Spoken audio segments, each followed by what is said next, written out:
আমরা সকলেই চাই আমাদের ছবিগুলো সুন্দর হোক।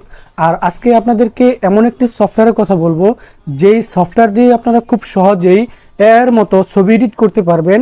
কিভাবে করবেন সেটাই আজকে আপনাদেরকে দেখাবো। আর এই সফটওয়্যারটা কিন্তু প্লে স্টোরে অ্যাভেলেবেল।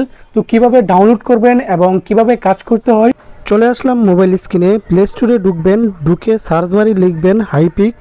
হাইপিক লেখার পরে যে সফটওয়্যারটা আসবে হাইপিক, তো এটা ইনস্টল করে নেবেন।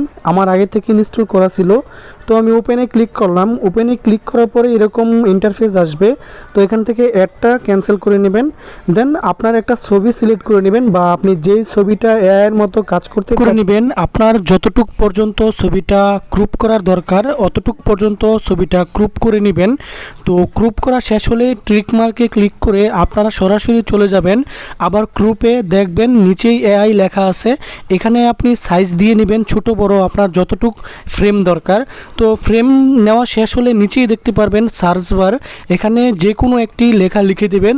আপনার ছবিটা যেরকম কালার বা যেরকম ডিজাইনের করবেন ওই রকম ভাবে একটি লেখা লিখবেন। এই লেখাটা লেখা শেষ হলে আমি এখানে লিখে দিয়েছি রেড কালার ফ্লাওয়ার। তো দেখতেই পারতেছেন আমাকে 3টা ছবি এখানে জেনারেট করে দিছে।